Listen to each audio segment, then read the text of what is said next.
না, এভাবে আর চলা যায় না। তোর বাবা তাঁতির কাজ করে যা শাড়ি বুনতো তাই বেচতাম। এবার তোর বাবা মারা যাবার পর তো আর এভাবে হাত গুটিয়ে থাকলে তো আর হয় না। আমি তো চোখে দেখতে পাই না, এভাবে আর কতদিন। তাহলে কি করবে মা? বাবা ছাড়া তো আর তাঁত বোনার কেউ নেই। তুমি তো চোখে দেখতে পাও না, আর আমি তো ছোট। আমাদের সংসার কিভাবে চলবে মা?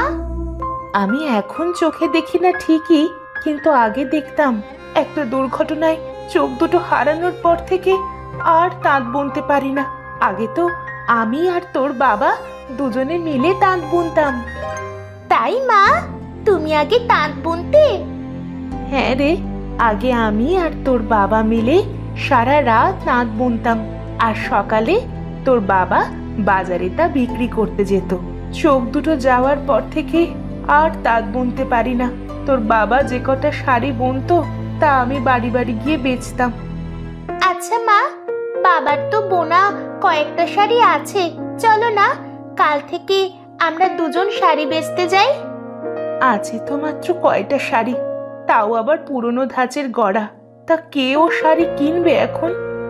আরে চলোই না মা, চেষ্টা করতে দোষের তো কিছু নেই। চলো একবার চেষ্টা করে দেখি দুজনে। বেশ, চল, কিছু তো একটা করতে হবে।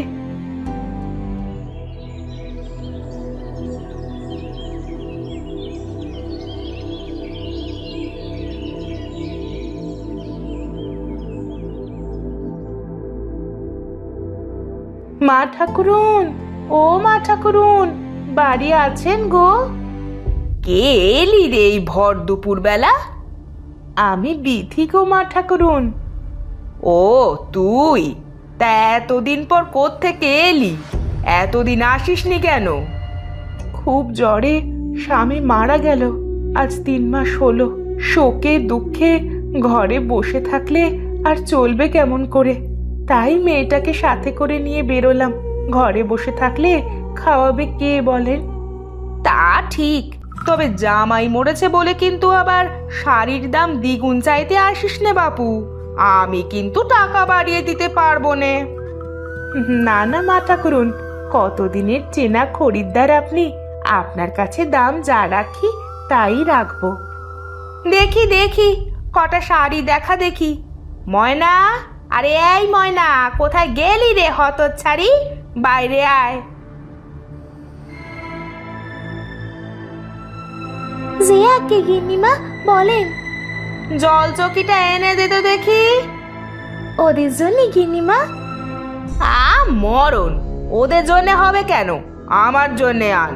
ওরা মাটিতেই বসুক। তা বাপু, মা মেয়েতে মাটিতেই বসবে তো নাকি? না না গিন্নিমা, আমাদের কোনো অসুবিধে নেই, আমরা নিচেই বসে ঠিক আছি। এই নিন, দেখুন আজ কি কি শাড়ি এনেছি দেখুন দেখি। মনি, শাড়িগুলো বের করে মা ঠাকুরুনকে দেখা দেখি। মা, ভালো শাড়িগুলো দেখাবি বুঝলি? এই দেখুন গিন্নিমা, এটা হলো বেশ সুন্দর লাল রঙের শাড়িটা। আর এই হলো বাবার নিজের হাতের সুন্দর নকশা করা শাড়ি। না, সেই তো সব পুরনো পুরনো নকশা। তা নতুন কি আছে দেখি। এই দেখুন, এই নীল রঙের শাড়িটা, এটা পরলে আপনাকে বেশ মানাবে কাকিমা।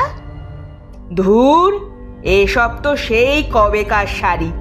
আজকাল কত নতুন নতুন নকশা করা কাপড় পাওয়া যায়, সেসব থাকে তো দেখা।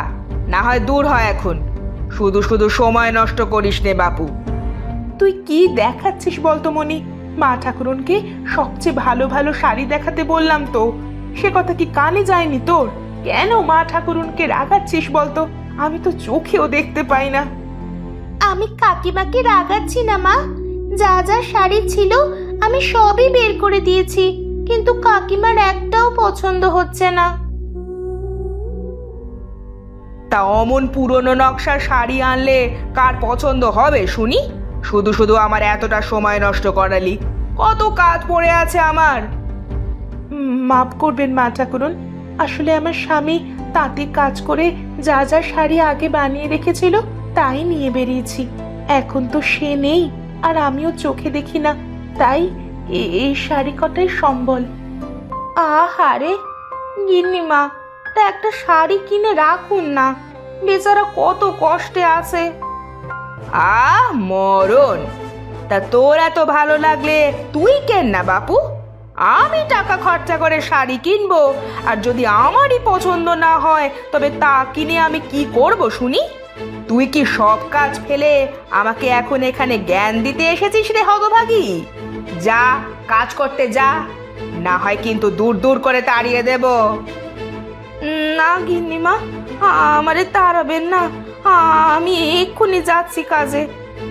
ও কাকিমা, কাকিমা, আমাদের থেকে একটা শাড়ি নাও না গো, আমরা যে বড় বিপদে পড়ে এসেছি, আমাদের ঘরে যে আর খাবারও নেই গো।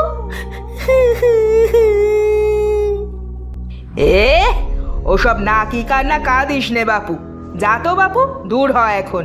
ওসব কান্নাই এই জমিদার গিন্নি গলে না। দূর হ সব হতভাগার দল, আমার মেলা কাজ বাকি। চলো মা এখান থেকে।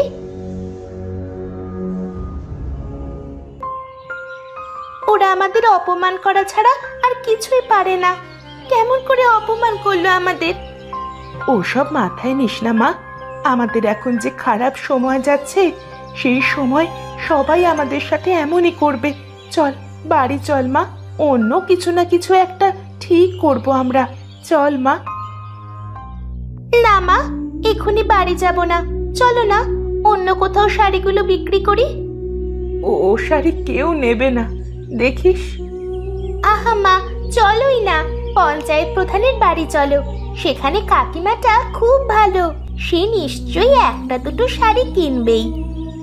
বেশ, চল তবে, দেখি কিছু একটা গতি হয় কিনা।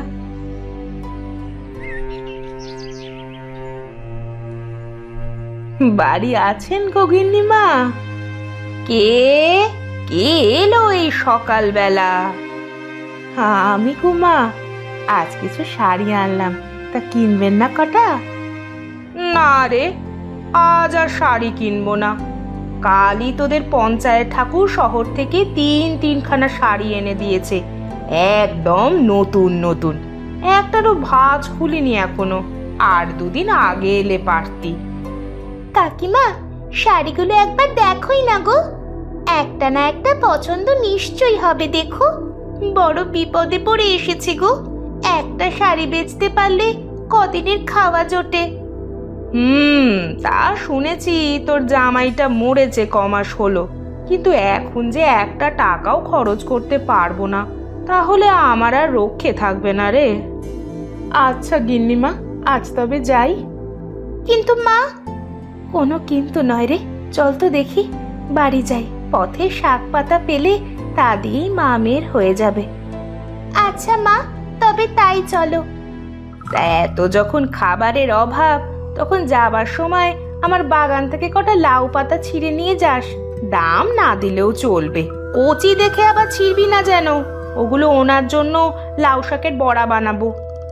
আচ্ছা গিন্নিমা, আপনার অসীম দয়া।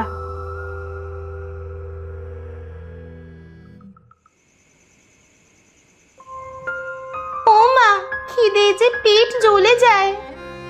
আমার পোড়া কপাল, এই মেয়েটাকে দুটো খেতে দিতেও পারছি না। মা, তুমি লাউ পাতা কটা আনলে না কেন? বড় লোকেরও সব লোক দেখানো দয়া নিতে যে বড় বিবেকে বাঁধে রে মা, এর চেয়ে ভালো না খেয়ে থাকা। তোর বাপটাও চোখ বুঝলো, আর আমাদের ওপরও আকাশ ভেঙে পড়লো। আমি আর পারছি না মা, 3 দিন ধরে তেমন কিছুই খাইনি, জল খেয়ে আর কত পেট ভরাবো, আর যে পারছি না। আহারে, তোমাদের এত কষ্ট দেখে আমার চোখ দুটো ভিজে গেল গো। কে কে কথা বললো? আমি গো, আমি বাদুর রাজা বাহাদুর। তোমাদের জানালার দিকে তাকাও। ও মা, এই যে দেখি বাদুরে কথা কয়, মাথায় আবার একটা রাজার মতো মুকুট পরা। দেখো মা, দেখো। তাই তো, এ কি আশ্চর্য কাণ্ড। আমি বাদুর রাজা, তাই মাথায় মুকুট তো থাকবে। আমি রোজ রাতে আমার রাজ্যের সকলের ঘরে গিয়ে দেখি কার কি কষ্ট, পরে তা দূর করে দিই। আজ তোমাদের ঘরের বাইরে দিয়ে যাওয়ার সময় তোমাদের কান্না শুনলাম, আমি তোমাদের সাহায্য করব। আমি এক অন্ধ, আর আমার এই ছোট মেয়ে অভাবের সংসারে দুটো চাল কিনে খেতেও পারি না। স্বামী মারা না গেলে হয়তো এই দুর্দিন আমাদের কপালে আসতো না। আমার চোখটা ভালো থাকলেও আজ তাঁতের কাপড় বুনে বেচতে পারতাম। তুমি কাপড় বুনতে পারো? বেশ বেশ, আমি তোমায় এই উপহার দিলাম। এই নাও জাদুর চেরাগ। এই চেরাগে রাতে আলো জ্বলবে, আর যতক্ষণ আলো জ্বলবে ততক্ষণ তুমি চোখে দেখতে পাবে। আমরা বাদুররা যেমন দিনে ঘুমাই এবং রাতে জাগি, তেমন তুমিও দিনে নয় রাতে তাঁত বুনবে, আর তোমার মেয়ে তা বেচবে সকালে। শুধু তাই নয়, এই চিরাগের আলোয় যতক্ষণ তোমার চোখ ভালো থাকবে ততক্ষণ তুমি একের পর এক অপরূপ সুন্দর শাড়ি বুনতে পারবে। ও মা, সত্যি সত্যি তো তাই, আমি তো দেখতে পাচ্ছি। ধন্যবাদ বাদুর রাজামশাই। ওরে মা মনি, আমি দেখতে পাচ্ছি রে। আমার শাড়ি বুনতে হবে। চল মা, আমরা এখনই কাপড় বানাবো। বেশ, চলো মা। ধন্যবাদ রাজামশাই।